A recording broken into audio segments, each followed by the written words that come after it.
Okay, so you know you eventually want to buy a house, but buying a house takes a lot of cash. So where do you even start? You absolutely have to start with a down payment. So in this video, I'm going to teach you step by step on how to start that down payment so that you can get into your very first house. Hey, what's up guys? It's Justine with Debt Free Millennials, the channel to help you crush your debt and live payment free. I think for a lot of millennials, we are thinking about buying a home, maybe for the first time. If that's you, then you are especially going to love this video because I'm going to give you the steps to start your down payment. Now, a lot of financial experts say to put 20% down towards the purchase of your home, and that's because you want to avoid PMI or private mortgage insurance. This type of insurance is actually to help cover the lender's risk in case of any potential losses, but it's paid for by you. So on Investopedia.com, it says most lenders require PMI when a home buyer makes a down payment of less than 20% of the home's purchase price, or in mortgage speak, the mortgage's loan to value ratio is in excess of 80%. So the higher that loan to value ratio, the higher the risk of the mortgage. So that's why you as the borrower would pay that, because you're saying, hey, I realize, bank, that you're giving me a larger mortgage, you're taking on more risk, so I'm gonna go ahead and pay for this insurance. And sometimes that PMI amount can be small, sometimes it can be large, so you really have to take a look at what's happening in your area. I was chatting with a friend and he told me that they wanted to move into a home quicker. And so they took a look at their PMI options and it only ended up costing an additional $100 a month. Otherwise, they would have had to come up with an additional $36,000, which would bump them up to that 20% down. And he weighed the pros and cons, and it sounds like in his scenario, it actually worked out in his favor because that home's value increases over time and it more than covered the amount of PMI that he was paying. So do your research. I don't think you should completely rule it out if you can't come up with 20% down. For Kyle and I, we are actively saving for a down payment in San Diego, and I have to be honest, 20% down is a lot of money. It's so much money. So PMI may be in our future. You just have to take a look at the pros and cons. Okay, so now that we know why 20% down is favored, then we can go in and estimate exactly how much money you need for your down payment on your first home. Okay, so step number one is to figure out exactly what 20% looks like in your area. I really like to use Zillow and Redfin because they give you the calculations at the bottom of each home listing, and then you can kind of get an idea of how much home prices are in your area. You can look this up and then see and get an idea of, okay, 20% down in San Diego realistically is going to be about $130,000 to $150,000 for the type of home that we want. Now, this is going to be a lot less in other areas of the country, so do your research first because then that's going to give you a range of what you should aim for. Step number two is figuring out roughly when you want to buy that house, and then step number three is dividing out that down payment estimate by the number of years or the number of months when you want to go ahead and make that purchase.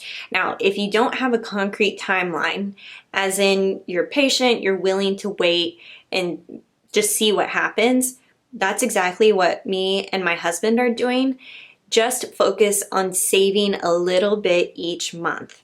That way you know you're making progress towards the down payment and you're also giving yourself a little bit of wiggle room on the timeline. The fourth step is to add your down payment savings amount inside of your budget. So this really works if you have a written budget You can use a spreadsheet or an app. You all know about my toolkit. If you don't, the toolkit is the #1 tool that helps me get out of debt, which is linked below. And I add my down payment savings amount into my budget so I can see exactly how much income I'll be bringing in that month and then where I want to focus my savings towards. And right now, the down payment is the biggest savings goal that I have. So that means the majority of my money is going towards that down payment goal. Step number 5 is to allocate that savings towards a specific account. So you can split this up in a couple of different ways. I want to give you a couple of options. The first way is a high yield savings account. These are accounts with banks that are typically paying more than the national average. They're also most likely going to be an online bank, which means they don't have any physical branch location. That's because they reduce the amount of overhead expenses that they have to pay, which means they pass on the savings to you. I personally use Ally. Currently, at the time of this recording, I'm earning 1.1% on my down payment savings account. That's really awesome. Go into your current savings account and see how much interest you're earning. And if it's anything less than 1%, I would strongly suggest thinking about moving that money towards another high yield savings account. There's a bunch out there: Ally, CIT Bank, Capital One. I actually found a really helpful article by The College Investor that outlines the best high yield savings accounts. I will link to that below so that you can check out and make the best decision that's right for you. Another way that you can tuck away your down payment savings is using a certificate of deposit. This works if you have a timeline and you know when you want to use that money. Because as you know, once you open up a CD, that money is locked in there for that term amount. And if you withdraw the money before the terms are over, then you do have to pay fees, and you want to avoid that. I personally use a 12-month CD that's currently earning 3.4%. So that's really been helpful for me. And then I can renew it every single year that I know I'm going to continue renting and continue saving. Now, the third option of parking your down payment money would be to open up a brokerage account and use that money and put it towards conservative bond index funds. So bond index funds are going to be less risky than buying individual stocks or buying stock index funds. And you can do that. Now, you could also invest that money in stocks, knowing that you have the potential to lose it. But it is a way that you could save money for a down payment if your down payment, you know you're not going to use that money for the next 5+ years. Those are all options that you can use to put your down payment in, from most conservative to most aggressive.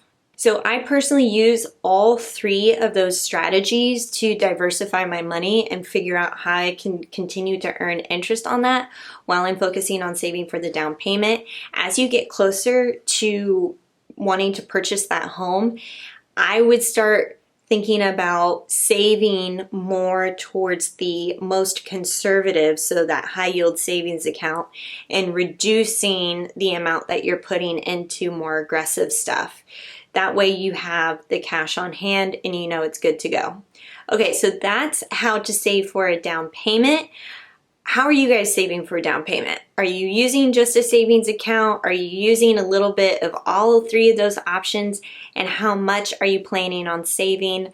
Kyle and I are still working on this journey of saving for our down payment, and fingers crossed we can make it happen in San Diego. I'll keep you posted. For more videos on how to crush your debt and live payment free, be sure to subscribe to the Debt Free Millennials channel.